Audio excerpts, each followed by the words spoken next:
दुनिया में काफ़ी लोग अपने फेवरेट यूट्यूबर्स को एज एन आइडल देखते हैं। लेकिन अगर मैं आप लोगों को ये बताऊं कि आपके अपने आइडल्स जो हैं वो आपको धोखा दे रहे हैं या आपको मैनिपुलेट कर रहे हैं, तो आपको कैसा लगेगा? ऑब्वियसली आप लोगों को बुरा लगेगा।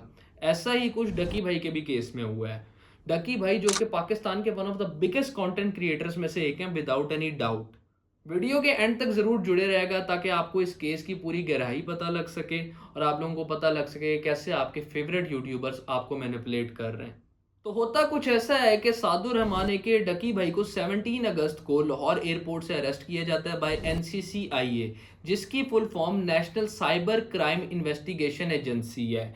और क्लेम ये किया जाता है कि Ducky Bhai is planning to leave the country by some news agencies, और उनका नाम इस वक्त पीएनआईएल लिस्ट के अंदर है। अब पीएनआईएल लिस्ट का मैं अगर आपको समझाऊं आसान लफ्जों में, तो ये सिंपली वो लिस्ट होती है जिसमें उन बंदों को डाला जाता है जिनके ऊपर किसी भी किस्म की इन्वेस्टिगेशन चल रही है और उनका खतरा है कि वो हो सकता है इस दौरान मुल्क से भाग सकते हैं। और आपको पता ही है, कोई एक दफ़ा मुल्क से भागा तो वो वापस नहीं आता। लेकिन according to the sources of Nadeem Nani वाला, जो कि डकी भाई के एक्स पार्टनर भी रह चुके हैं, फ्रेंड सोन आप कुछ भी कह सकते हैं, डकी भाई मुल्क छोड़ नहीं रहे थे। और दूसरा, उनको इस बात का पता भी नहीं था कि उनका नाम पीएनआईए लिस्ट में है। वो इस वक्त प्लान कर रहे थे एक इवेंट पे जाने का, जो कि मलेशिया में था, विद हिज वाइफ। ये तो होगी दोनों साइड की explanation. Now let's come back to डकी भाईज अरेस्ट। तो होता ये कि उनको लाहौर एयरपोर्ट से अरेस्ट किया गया, फिर कोर्ट में जाकर पेश किया गया, जिसके अंदर कोर्ट ने उनकी 2 डेज की फिजिकल रिमांड अप्रूव की और अथॉरिटीज को इंस्ट्रक्ट किया कि इनको 2 दिन बाद दोबारा कोर्ट में पेश किया जाए। ये सारी थी डकी भाई के अरेस्ट की कहानी। अब केस क्या था, that is the main point.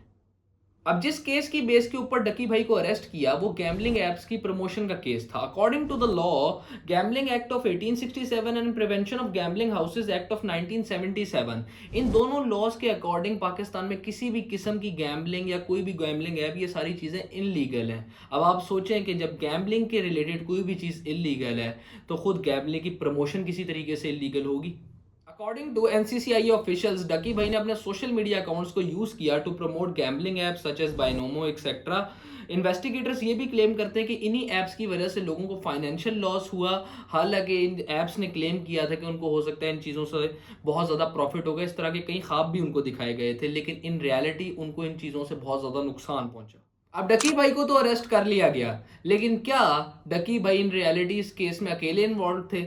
नहीं।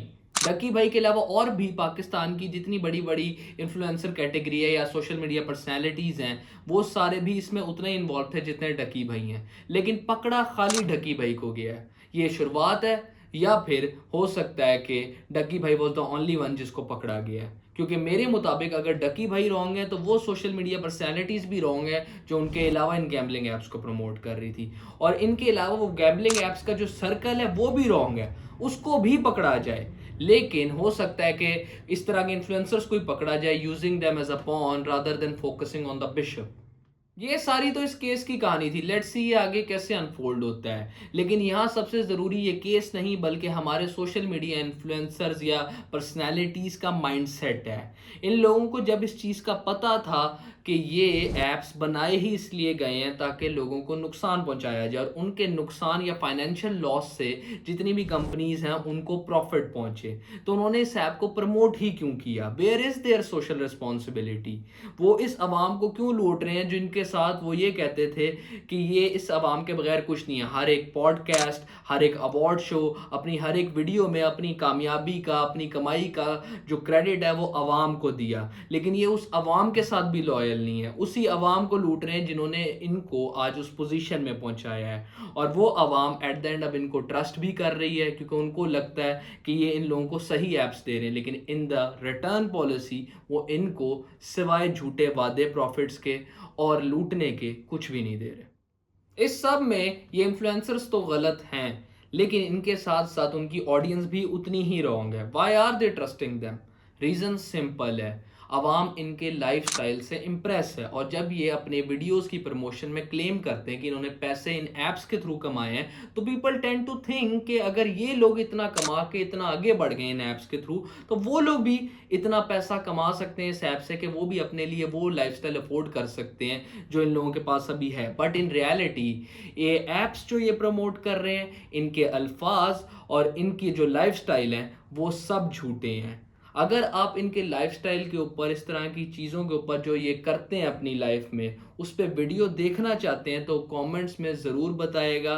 विल मेक श्योर कि हम लोग इसके ऊपर भी वीडियो बनाएँ। Now let's come back to the topic. As far as my perspective, मुझे लगता है कि जो लोग इन लोगों को वॉच करते हैं, उन लोगों को इनकी न्यूज़ेज़ या इनकी बताए हुए ऐप्स को एक दफ़ा जाके फैक्ट चेक करना चाहिए। लेकिन मेक श्योर आप लोग रॉन्ग इन्फॉर्मेशन ना ले लें, बजाय कि आप किसी और यूट्यूबर के पास जाएँ जो कि खुद इन ऐप्स की प्रमोशन करता हो या फिर इनके किसी राइवल ऐप की।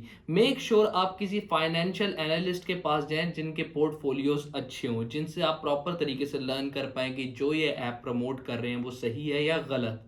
अभी मैं उन फेक ट्रेडिंग ग्रुप्स की बात नहीं कर रहा टेलीग्राम के ऊपर, जो कि आपको बनाए इसलिए गए हैं कि आपको लूटा जा सके। अगर आप उस पे भी वीडियो चाहते हैं तो कमेंट सेक्शन में ज़रूर बताएगा, हम उस पे भी वीडियो बनाएंगे। आखिर में मैं इतना ही कहूँगा कि बेवकूफ़ उसे बनाया जाता है जो कि बेवकूफ़ होता है। तो खुदारा खुद पे रहम करें और जितनी भी सारी चीज़ें उनको फैक्ट चेक करना स्टार्ट करें, और जो भी चीज़ ऑथेंटिक नहीं है उसको डिस्करेज करें, ताकि जितने भी इन्फ्लुएंसर्स हैं इनको पता लग सके कि अगर अब उन्होंने इस तरीके से रिस्पॉन्सिबल एक्ट नहीं किया तो अब उनको कोई नहीं देखेगा, और अब उनको रिस्पॉन्सिबल बनना है just for the betterment of the society.